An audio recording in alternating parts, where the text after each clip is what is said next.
नमस्कार, स्वागत है आपका पावर ब्रेकफास्ट में। आपके साथ मैं हूं नेहा आनंद। देख लेते हैं कि आज हमारे बाजारों में मंथली एक्सपायरी के दिन अंतर्राष्ट्रीय बाजारों से संकेत कैसे हैं। तो कोई बहुत कह सकते हैं कि कॉन्फिडेंस जगाने वाले संकेत तो है नहीं। एसजीएक्स निफ्टी सुस्त है, ऑलमोस्ट 35-36 अंकों की कमजोरी यहां पर दिखाई दे रही है। बाकी एशियन मार्केट्स भी कमजोरी लेकर ही खुले हैं। जापान का बाजार निके अपने आर्थिक आंकड़ों के चलते 220 अंकों की कमजोरी यहां दिख रही है। और बाकी जितने मार्केट्स भी है, ताइवान, कॉस्पी, स्ट्रेट टाइम्स, सब हम देख रहे हैं लाल निशान के साथ ही शुरुआत करते हुए नजर आए हैं। इस बीच डाउ फ्यूचर्स 1/4% की सुस्ती यहां पर दिखाई दे रही है और नास्डैक फ्यूचर्स पर नजर डालें तो 50-55 अंकों की कमजोरी इस समय यहां भी दिख रही है। कमोडिटी स्पेस में जो हमने निचले स्तरों से कुछ खरीद देखी थी इस पूरे हफ्ते तक, वो वहां पर ब्रेक लगती हुई दिखी है।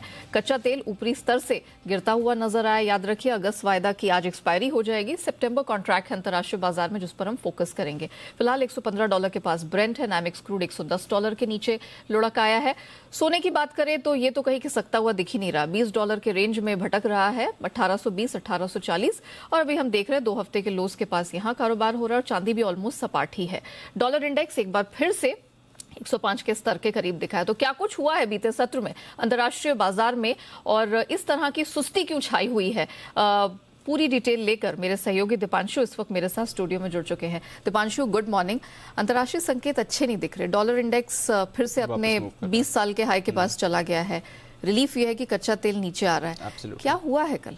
पावल साहब ने फिर से इन्फ्लेशन पर कमेंट्री दी है और उसका थोड़ा इम्पैक्ट बाजार में आते हुए दिखा है। कुछ नया नहीं बोला है, बट एक बार फिर से जो इन्फ्लेशन पर उनका कमिटमेंट है कि यही हमारा सबसे बड़ा फोकस है, उसकी वजह से आपने देखा है बाजार में रिसेशन को लेकर भी बिल्कुल एक्सक्यूज नहीं ले रहे हैं। एक्सक्यूज नहीं ले रहे हैं। वो कह रहे हैं कि इस समय इन्फ्लेशन पर ही हमें कंट्रोल लाना है। मैं थोड़ी और भी उनकी कमेंट्री के बारे में बताता हूँ। एक बार उससे पहले थोड़ा जो इस समय का एक्शन है वो देख लेते हैं। जैसे आपने बताया, निफ्टी भी आपको 50 अंक नीचे ट्रेड करते हुए दिख रहा है। एशिया के बाजार में गिरावट है। जापान आधे % से नीचे गिरा हुआ है। जापान की करेंसी पर भी रखिए नजर, वहां पर तो लगातार आपको प्रेशर दिख रहा है। 25 साल के निचले स्तर पर जापान का येन ट्रेड कर रहा है। अमेरिका में भी हमने देखा एकदम बहुत ही मिला जुला और बहुत ही सपाट कारोबार आपने होते देखा। मिली जुली क्लोजिंग थी, थोड़ा उतार चढ़ाव आपने जरूर वहां पर आते हुए देखा, बट काफी सारे जो फैक्टर्स हैं वो यही दिखा रहे हैं कि इस समय ट्रेडर्स का कन्विक्शन नहीं है बाजार की डायरेक्शन को लेकर। तो बहुत ही सीमित दायरे, 250 अंक की रेंज में ही हमने डाउ को कारोबार करते हुए देखा। उसमें 80 अंकों की मामूली बढ़त थी। वहीं S&P और नैस्डैक, वैसे तो आप कहने के लिए कह सकते हैं कि लगातार तीसरे दिन गिरे हैं, बट बहुत ही हल्की गिरावट वहां पर आती हुई दिखी है। तो लगभग सपाट ही थे लगभग तीनों इंडेक्सेस यूएस के। जो 10 साल की बॉन्ड यील्ड है वो 3.1% के नीचे आ गई। अब आप कहेंगे कि इन्फ्लेशन की चिंता तो जा नहीं रही है, तो बॉन्ड यील्ड क्यों गिर रही है? मंदी के डर की वजह से ही बॉन्ड यील्ड गिर रही है और मंदी के डर की वजह से ही हमने इतनी सुस्ती देखी है। लगभग सभी सेक्टर्स में कुछ ज्यादा बड़ा एक्शन नहीं था। आईटी, सेमीकंडक्टर शेयर्स और साथ ही कंज्यूमर शेयर्स में आपने सबसे ज्यादा गिरावट देखी है। इसके अलावा भी बाकी सेक्टर से कुछ ज्यादा बड़ा एक्शन नहीं आया। एनर्जी पर ऑफकोर्स दबाव था क्योंकि कच्चे तेल के दाम फिसल कर आए हैं। अगर इस छिमाई की बात करें, क्योंकि आज आखिरी दिन है इस छिमाई का, तो S&P 500 के लिए 52 साल में सबसे खराब पहली छिमाई रही है बाजार की। ऑलरेडी 20% से ज़्यादा इस साल गिर चुका है S&P 500 और पहली छिमाई 1970 के बाद से सबसे खराब छिमाई रही। यानी कि कोविड टाइम में, क्योंकि कोविड टाइम में बहुत कम टाइम में बाजार गिरे थे और फिर रिकवर हो गए थे, तो उतनी गिरावट नहीं है। बट अगर आप देखें तो 1970 में आखिरी बार हमने देखा था जब 20% से ज़्यादा पहली छिमाई में S&P 500 गिरा था। तो वो आपको इंडिकेट दे रहा है कि किस तरह का बाजार का मूड माहौल इस समय बना हुआ है। यूरोप में भी गिरावट का ही ट्रेंड आपने आते हुए देखा। करीब 1.5% तक यूरोप के बाजार फिसले हैं। आज यूके का जीडीपी डेटा आने वाला है, तो वहां पर आपको रखनी है नजर। अब बात करते हैं पावल साहब की और उन्होंने क्या कहा है। ईसीबी का सम्मेलन चल रहा है और वहां पर पावल साहब का बयान आया है। वो कह रहे हैं कि इन्फ्लेशन इस समय ग्रोथ के लिए सबसे बड़ा खतरा है। यानी कि हमारा एक्शन उतना बड़ा खतरा नहीं है जितना इन्फ्लेशन ग्रोथ पर खतरा ला सकता है। इसलिए इस समय हम सिर्फ और सिर्फ इन्फ्लेशन पर फोकस कर रहे हैं। हम चाहेंगे कि हमारे इन्फ्लेशन को काबू करने के एक्शन की वजह से ग्रोथ पर असर ना पड़े, बट हम गारंटी नहीं दे सकते हैं कि ग्रोथ पर असर नहीं पड़ेगा। यानी कि वो मान रहे हैं कि जिस तरह से फेड अब इन्फ्लेशन पर अपना अटैक कर रहा है, ग्रोथ पर असर पड़ सकता है और उसका डर है। आइडियली वो चाहते हैं कि एक आर्थिक स्थिरता आए, एक दामों की स्थिरता, एक प्राइस स्टेबिलिटी लाने की उन्होंने बात करी है, बट उसके लिए एफर्ट्स में टाइम लगेगा और फिलहाल जो इन्फ्लेशन पर एक्शन है उसका ग्रोथ पर असर पड़ सकता है। तो ये उन्होंने माना है, इसकी वजह से आप देख रहे हैं थोड़ी चिंता बढ़ी है। कुछ और फेड के प्रेसिडेंट्स ने भी अपने बयान दिए जहां पर उन्होंने कहा है कि 0.5% की बढ़ोतरी अगली बैठक में ऑलमोस्ट सर्टन इस समय तो एटलीस्ट दिख ही रही है। ईसीबी की प्रेसिडेंट जो है क्रिस्टीन लगार्ड, उन्होंने कहा है कि जो इजी मनी एरा था वो खत्म हो गया, हालांकि अब सबको मालूम ही है। But again global central banks Fed की तरफ से डेफिनेटली इन्फ्लेशन इस समय प्रायोरिटी है, इवन अगर वो ग्रोथ पर असर ला सकती है। कमोडिटीज पर फोकस करते हैं। 3 दिन के बाद आपने देखा फाइनली कच्चे तेल में आपने थोड़ी सुस्ती आती हुई देखी, $3 ऊपर से फिसला है। आज ओपेक की बैठक है, देखते हैं प्रोडक्शन आउटपुट को लेकर अगर कुछ वहां पर डेवलपमेंट होता है कि नहीं। हालांकि अब संभावना उसकी थोड़ी कम दिख रही है।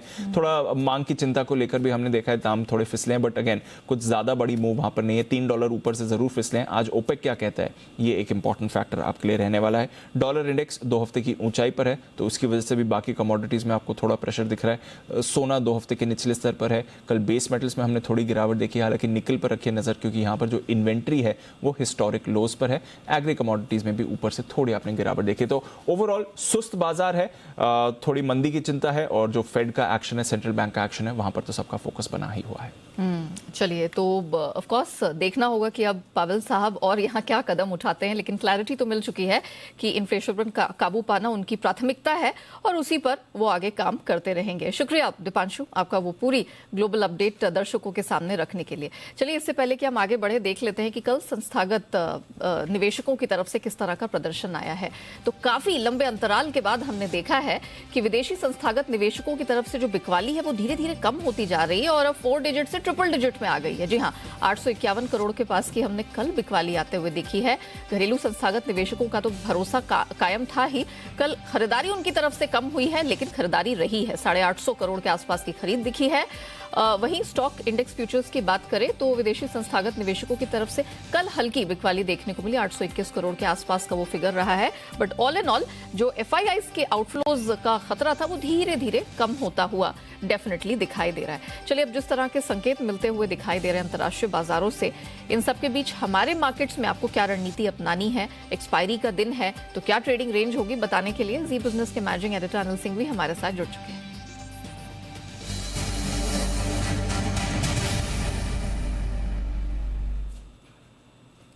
Sir good morning. अंतर्राष्ट्रीय बाजारों से कोई एनकरेजिंग संकेत तो है नहीं, लेकिन हमारे लिए एक्सपायरी का दिन है, तो क्या कोई एक्सपायरी स्पेसिफिक रणनीति अपनानी है और क्या लेवल्स होंगे सर? Good morning Neha. देखिए, हाँ बिल्कुल, आज एक्सपायरी का दिन है, वही एक एक्साइटमेंट वाली चीज है। अदरवाइज तो सारे मार्केट बड़े सुस्ती के मूड में है। जहाँ एक और कच्चा तेल थोड़ा सा नीचे आया है, वहाँ रुपया हमारा कमजोर है। अमेरिकी बाजारों में बड़ा सुस्ती भरा कारोबार रहा है, जैसा कि हम उम्मीद करते हैं। हमारे बाजार बंद होने के बाद डाउ फ्यूचर्स एकदम फ्लैट थे, उसके सामने 70-80 कोई नीचे बंद हुए, तो कोई ऐसा खास बात भी नहीं है। थोड़े बहुत डाउ फ्यूचर नीचे है, तो मिले जुले संकेत आपके ग्लोबल मार्केट से है। हमारे अपने बाजारों में बिकवाली का अभी भी माहौल है एफआई की तरफ से, लेकिन प्रेशर थोड़ा सा कम होता हुआ दिख रहा है। ऊपरी स्तरों पर प्रॉफिट बुकिंग आती दिख रही, तो लोअर लेवल से सपोर्ट भी पूरा बाजार लेने की कोशिश कर रहे हैं। ऐसे में एक्सपायरी के दिन आपको दोनों तरफ से ट्रेड मिलेंगे। कमजोर शुरुआत के बाद अगर थोड़ा और नीचे आए तो 15,625 15,700 वो रेंज है जहाँ पर आपके लिए मौके बनेंगे खरीदारी करने के। और ऊपरी स्तरों पर 15,850 से 15,925 की रेंज 75 पॉइंट की वो होगी, जहाँ पर आने पर आपको प्रॉफिट बुकिंग करनी चाहिए। इस रेंज पर आप फोकस करिए। निफ्टी के लिए आते हैं, बैंक निफ्टी पिछले 2 दिनों से थोड़ा कमजोर ज्यादा है और कोई खास रिकवरी दिखा नहीं पा रहा है। ऐसे में अब बैंक निफ्टी के लिए थोड़ा सा लोअर लेवल में दूंगा और वो होगा 32,850 से 33,000।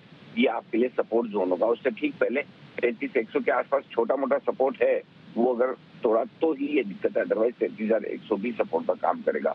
ऊपरी स्तरों पर 33,425 33,625 ये 200 पॉइंट की रेंज परफेक्ट सप्लाई जोन है। वहां पर आने पर बैंक निफ्टी में प्रॉफिट बुकिंग और बिकवाली दोनों ही आपको आती हुई हावी होती हुई दिखेगी। तो इस रेंज के लिहाज से ट्रेड करना है। आज अगर वॉलेटिलिटी थोड़ी बनेगी तो सिर्फ इस वजह से कि मंथली एक्सपायरी है, अदरवाइज बाजार थोड़े सुस्ती के मूड में है, खबरें कम है, एक्शन कम है और उस लिहाज से रेंज बाउंड ट्रेड रहने की उम्मीद आप करके चल सकते हैं।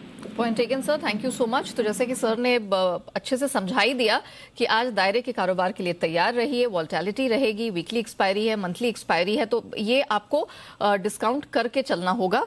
दोनों तरफ के मौके मिलेंगे। 15,625 700 ये एक सपोर्ट रेंज का काम करेगी। डिप्स पे खरीदारी बनती है, जैसा कि सर बता रहे थे। 15,850 925 ये आपके लिए प्रॉफिट बुकिंग की भी रेंज होगी। शॉर्ट्स के मौके भी आप यहाँ पर देख सकते हैं। सिमिलरली बैंक निफ्टी पर सर ने रेंज थोड़ी सी और लोअर बैंड की तरफ खींची है, 32,850 से 33,000, ये आज एक सपोर्ट रेंज का काम करेगा बैंक निफ्टी में, और 33,425 से 625 ये आपके लिए एक अपर बैंड होगी जहां पर आप मुनाफा वसूली भी करिए और शॉर्ट्स के मौके भी आप देख सकते हैं। आइए अब जान लेते हैं कि खबरों के दम पर किन स्टॉक्स में, सेक्टर्स में एक्शन रहेगा। पूरी डिटेल लेकर मेरे सहयोगी अरमान इस वक्त मेरे साथ स्टूडियो में जुड़ चुके हैं। अरमान, ब्रॉडर मार्केट्स में तो बहुत ही ठंडा माहौल दिख रहा है, वोलेटिलिटी भी रहेगी, लेकिन क्या आपकी लिस्ट में ऐसा है जिसकी वजह से कुछ स्टॉक्स में या सेक्टर्स में मौके देख सकते हैं? देखिए, कुछ चीज़ें हैं। जैसे सबसे पहले आपको ट्रिगर्स में आपको सबसे पहले हिंदुस्तान कॉपर पर ध्यान रखना होगा, क्योंकि जो QIP के जरिए ये फंड जुटाने पर बोर्ड बैठक करने वाले हैं। फेडरल बैंक पर भी ध्यान रखिएगा, क्योंकि जो इक्विटी और कर्ज दोनों के जरिए कुछ फंड जुटाने पर विचार किया जाएगा। REC है, जिसमें बोनस इश्यू पर बोर्ड बैठक है। अलेम्बिक फार्मा और स्ट्राइड्स फार्मा अब ये जुलाई सीरीज से F&O से बाहर हो जाएंगे। MMTC पर भी ध्यान रखिएगा, क्योंकि आज इनके क्वार्टरली रिजल्ट्स आ सकते हैं। महाराष्ट्र का आज फ्लो टेस्ट होने वाला है, और कुछ मेरे पास एक्स डेट्स भी हैं, जिसमें बजाज ऑटो डिविडेंड 140 का, बजाज फिनेंस डिविडेंड 20 का, बजाज फिनसर्व डिविडेंड 4 का, एस्कॉर्ट्स डिविडेंड 7 का, L&T इन्फोटेक डिविडेंड 30 का, और Nippon life India asset management जिसमें फाइनल डिविडेंड है 7.5 का। उसी के साथ साथ इंडियन ऑयल कॉरपोरेशन का बोनस इशू 1:2 का, रत्नमणि मेटल बोनस इशू 1:2 का, पैसा लो डिजिटल का स्प्लिट है जो 1:10 का है। अब आ जाते हैं खबरों पर। MCX पर खबर आती हुई दिखी है, जो हमारी जी बिजनेस की खबर पर मोहर लगती हुई दिखी है कि जो सेबी ने बोर्ड ने FPI जो कमोडिटी डेरिवेटिव्स ट्रेडिंग के लिए मंजूरी दे दी है, और उसी के साथ साथ अब सभी नॉन एग्रीकल्चरल कमोडिटीज पे ट्रेडिंग की छूट है। IOC पर ध्यान रखिएगा, क्योंकि जो असम डिगबोई रिफाइनरी में कैपेसिटी विस्तार निवेश योजना को बोर्ड की मंजूरी मिल चुकी है, और इसमें विस्तार में 0.65 MMTPA से बढ़कर वो 1 MMTPA हो जाएगी, और इस विस्तार का अनुमानित खर्च लगभग 740 करोड़ का है। LIC पर खबर आती हुई दिखी है, क्योंकि जो 31 मार्च 2022 का जो एम्बेडेड वैल्यू है उसको बताने में शायद और समय लग सकता है, और मैनेजमेंट ने ये बताया है, कंपनी ने ये बताया है कि अनुमानित है कि लगभग 15 जुलाई तक वो पब्लिक डिस्क्लोजर में बता पाएंगे। स्टरलाइट टेक पर भी ध्यान रखिएगा, क्योंकि जो जिंक्सू स्टेरलाइन फाइबर जो है, जिसमें उन्होंने 25% अपनी हिस्सेदारी जो है लगभग 65 करोड़ में बेची है। मिंडा इंडस्ट्रीज पर भी ध्यान रखिएगा, क्योंकि जो जर्मन कंपनी उनकी है उसमें लगभग इन्होंने 5.24% जो हिस्सेदारी है वो खरीदी है, और ये लगभग 124 करोड़ में उन्होंने खरीदी है। कर्नाटका बैंक, जिसमें बैंक ने 2 करोड़ के जो नीचे डिपॉजिट्स हैं वहां पर जो 0.10% मतलब 10 बेसिस पॉइंट्स बढ़ाया है। और अंत में वंडरला हॉलीडेज पर भी ध्यान रखिएगा, जो हमारे मैनेजमेंट जब आया था उन्होंने कॉर्पोरेट रडार में भी इस चीज़ के बारे में बताया था कि उड़ीसा सरकार से उन्होंने ज़मीन लीज पे ली है, और लगभग ये 50 एकड़ ज़मीन है, और इसका उपयोग वो अम्यूजमेंट पार्क प्रोजेक्ट डेवलप करने के लिए करेंगे। Okay Arman, thank you so much हमारे साथ जुड़ने के लिए, बताने के लिए कि आज ट्रिगर्स क्या है महत्वपूर्ण जिन पर नजर रखनी है, एंड ऑफ कोर्स कौन सा stock specific action, sector specific action है जो आज कमाई के मौके दिला सकता है। आइए अब जान लेते हैं आज की ट्रेडिंग कॉल्स। चॉइस ब्रोकिंग के साथ शुरुआत करेंगे। NTPC पर फोकस करने की सलाह है, खरीदारी करके चले। इस स्टॉक में स्टॉप लॉस आपको लगाना है 138 का, और इस स्ट्रैटेजी में 147 का टारगेट वो सुझा रहे हैं।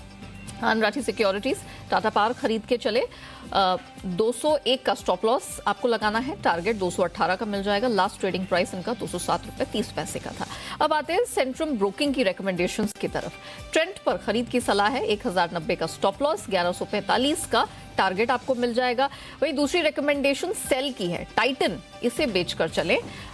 लास्ट ट्रेडिंग प्राइस 1936 का था, नीचे ये खासा प्रेशर देख रहे हैं। इस स्ट्रैटेजी में 1955 का स्टॉप लॉस आपको लगाकर चलना है। और निर्मल बंग सिक्योरिटीज, यहां पर जिंदल स्टील खरीदने की रिकमेंडेशन निकल कर आ रही है, टारगेट है 350 का, 332 का स्टॉप लॉस लगाना ना भूलें। और अंत में ITC खरीदारी की रिकमेंडेशन है, 280 का टारगेट आपको इस स्ट्रैटेजी में मिल जाएगा। 274 रुपए के पास लास्ट ट्रेडिंग प्राइस था, और 268 का स्टॉप लॉस आपको इस स्ट्रैटेजी में लगाकर चलना है। चलिए अब जान लेते हैं कि आज के मार्केट में आपको रणनीति क्या अपनानी है, एक्सपर्ट्स की क्या सलाह बन रही है, किन सेक्टर्स में, स्टॉक्स में आज आपको कमाई के मौके मिलेंगे। इस पर बात करने के लिए SMC ग्लोबल के मुदित गोयल हमारे साथ जुड़ चुके हैं। मुदित जी, गुड मॉर्निंग, बहुत स्वागत है। मुदित जी, आज हम सब उतार चढ़ाव के लिए, भारी वोलेटिलिटी के लिए तैयार है, लेकिन निफ्टी बैंक निफ्टी से शुरुआत करते हैं। कैसे कमाई होगी, क्या स्ट्रैटेजी अपनाएं? Good morning Neha ji, good morning everyone. देखिए वोलेटिलिटी जरूर रह सकती है, बट ओवरऑल जो बाइसनेस है वो पॉजिटिव साइड ही होती हुई नजर आ रही है। जिस तरह की कल के सेशन में क्लोजिंग देखने को मिली, एग्जैक्ट 15,800 के आसपास ही मार्केट क्लोज होता हुआ नजर आया। तो जो सेंटिमेंट्स बने हैं, और मेन चीज अगर आप देखेंगे निफ्टी 50 के स्टॉक्स में काफी अच्छी बाइंग देखने को मिल रही है। हैवीवेट काउंटर्स में बाइंग नजर आ रही है। नो डाउट मार्केट्स में या निफ्टी में उस तरह का अपसाइड मूव देखने को नहीं मिला है, बट हम बात करें तो अगर निफ्टी 50 स्टॉक्स की तो काफी अच्छा बाउंस बैक देखने को मिला है। हमें लगता है वो जो बाइंग है वो फॉलो अप बाइंग कंटिन्यू रह सकती है, और अगर निफ्टी के स्टॉक्स में बाइंग आएगी तो डेफिनेटली इंडाइसेस में भी अपसाइड मूव देखने को मिलेगा। तो हमारा ऐसा मानना है आज के सेशन में निफ्टी में 15,900 से लेकर 15,940 तक के टारगेट देखने को मिल सकते हैं। स्टॉप लॉस रहेगा 15,720 का। और नेहा जी बहुत ज्यादा चांसेस है कि आज जो मंथली एक्सपायरी है वो 15,900 से ऊपर एक्सपायरी होती हुई नजर आएगी। वहीं अगर निफ्टी बैंक की बात करते हैं तो निफ्टी बैंक में भी अपॉर्चुनिटी नजर आती है। 33,500 से 33,700 के टारगेट के लिए निफ्टी बैंक को भी लॉन्ग करके चल सकते हैं। स्टॉप लॉस रहेगा 33,050 का। ओके, स्टॉक स्पेसिफिक एक्शन मुदित जी आपको कहाँ दिखाई दे रहा है? देखिए हैवीवेट काउंटर्स में बाइंग है। सबसे पहले लार्सन एंड टूब्रो LNT को लॉन्ग करके चलेंगे। इस तरह के स्ट्रक्चर बनाए, एक डाउनवर्ड स्लोपिंग रेजिस्टेंस लाइन का ब्रेकआउट और inverse head and shoulder pattern का ब्रेकआउट कल के सेशन में देखने को मिला है। बढ़िया क्लोजिंग हुई है, वॉल्यूम के साथ बाइंग नजर आई है। LT को लॉन्ग करके चलेंगे 1575 के टारगेट्स के लिए। स्टॉप लॉस रहेगा 1530 का। दूसरा काउंटर रहेगा भारतीय एयरटेल का। बहुत बड़ा ब्रेकआउट, मच अवेटेड ब्रेकआउट भारतीय एयरटेल में कल के सेशन में देखने को मिला है। बहुत अगर बात करें तो जो पैटर्न बना, पैटर्न ब्रेकआउट 200 डेमा के ऊपर ये काउंटर निकला, और सबसे इम्पोर्टेंट 3 दिन का कंसोलिडेशन था, उसका ब्रेकआउट दिखाया और हाई पर ही क्लोज होता हुआ नजर आया। ये सारी चीज जनरली बहुत रेयर देखने को मिलती है, और जब दिखती है तो बड़ा अपसाइड मूव डिलीवर करता है। तो यहाँ से लग रहा है भारतीय एयरटेल में 702 705 तक के अपसाइड मूव आज के सेशन में नजर आ सकते हैं। भारतीय एयरटेल को लॉन्ग करके चलेंगे। स्टॉप लॉस रहेगा 679 का। ओके मुदित जी, थोड़ा सा मैं इंडाइसेस पर और फोकस करना चाहूंगी। अपार्ट फ्रॉम निफ्टी बैंक जिसका आपने जिक्र किया, निफ्टी IT रुपया जिस तेजी से इस हफ्ते कमजोर हुआ है, मतलब मंडे से लेकर कल की क्लोजिंग तक देखा जाए तो 0.8% की कमजोरी आई है, जो कि काफी बड़ी है। ऑलमोस्ट 60-65 पैसे कमजोर हो चुका है रुपया। अमूमन हम देखते हैं कि ये जो IT सेक्टर की कंपनियां हैं, इनको रुपए की कमजोरी का फायदा मिलता है। इस बार वैसा होता हुआ दिखा नहीं है। निफ्टी IT कोई मौके आज आपको दिखाई दे रहे हैं? नेहा जी देखिए, आज केवल आज के लिए बात करना मुझे लगता नहीं है समझदारी होगा।